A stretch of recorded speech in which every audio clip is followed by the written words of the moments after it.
চোর যখন চুরি করতে যায় সবার আগে কি করে জানেন?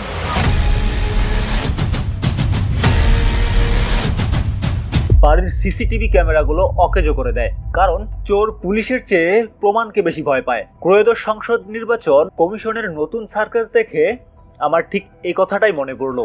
ভোট কেন্দ্রের 400 গজ জায়গার মধ্যে ফোন নিয়ে যাওয়া যাবে না। শুনতে খুব সাধারণ নিয়ম মনে হচ্ছে, তাই না? কিন্তু ভাই, 400 গজ মানে বোঝেন? প্রায় 4টা ফুটবল মাঠের সমান জায়গা। মানে আপনি ভোট দিতে যাবেন না, বর্ডারে যুদ্ধ করতে যাবেন। ব্যাপারটা একটু ময়না তদন্ত করা যাক। এই দেশে ভোট মানে হলো এক জাদুর বাক্স, যেখানে সকালে ভোট দিলে বিকেল হতে না হতেই গায়েব হয়ে যায়। এমনকি মৃত মানুষও কবর থেকে উঠে এসে ভোট দিয়ে যায়। অতীতে আমরা এমনটাই দেখেছি। দিনের ভোট রাতে হওয়া, ব্যালট বাক্স ছিনতাই, আর 10 টাকার বিরিয়ানির বিনিময়ে কেন্দ্র দখল। এই পুরো সিস্টেমের একমাত্র জম কে ছিল জানেন? আপনার পকেটের ওই স্মার্টফোনটা। যখনই কোনো প্রিসাইডিং অফিসার বা পুলিশ 2 নম্বরই করার চেষ্টা করতো, অমনি কারো না কারো ফোনের ক্যামেরা অন হয়ে যেত, আর সেই ফুটেজ সোশ্যাল মিডিয়ায় ভাইরাল হয়ে তাদের মুখোশ উন্মোচন হয়ে যেত। এখন কমিশন বলছে খবরদার, ফোন আনা যাবে না। অর্থাৎ তারা ইনডাইরেক্টলি বলছে আমরা অকাম কুকাম করব, তোমরা যাতে ভিডিও করতে না পারো, তাই আগে ভাগেই তোমাদের চোখ বেঁধে দিলাম। মজার বিষয় হলো, সাধারণ ভোটারদের জন্য ফোন নিষিদ্ধ হলেও প্রিসাইডিং অফিসার, পুলিশ ইনচার্জ আর আনসার বাহিনীদের হাতে কিন্তু ফোন ঠিকই থাকবে। বাহ, কি চমৎকার বিচার! শিয়ালের কাছে মুরগি বর্গা দেওয়ার অবস্থা।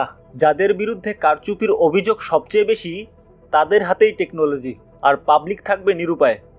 এটাকে যদি আপনি সুষ্ঠু নির্বাচনের পরিবেশ বলেন, তাহলে তো কসাইকে সার্জন বলা উচিত। আমরা ডিজিটাল বাংলাদেশের গল্প শুনি, কিন্তু ভোটের সময় আমাদের অ্যানালগ যুগে পাঠিয়ে দেওয়া হয় কেন ভাই? উত্তর খুব সোজা, স্বচ্ছতা এদেশের সবচেয়ে বড় শত্রু। আমার মাথা গরম হয়ে যাচ্ছে এটা ভেবে যে আমরা কি লেভেলের হিপোক্রেসির মধ্যে বাস করছি। বছরের পর বছর ধরে নির্বাচন ব্যবস্থাটাকে একটা সার্কাস খেলায় পরিণত করা হয়েছে।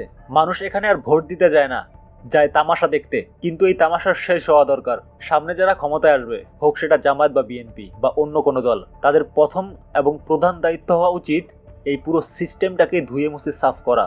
প্রশাসনের রন্দে রন্দে ঢুকে থাকা এই অসাধু দুর্নীতিবাজ অফিসারগুলোকে ধরে ধরে শায়েস্তা না করলে এই দেশ নিরাপদ হবে না।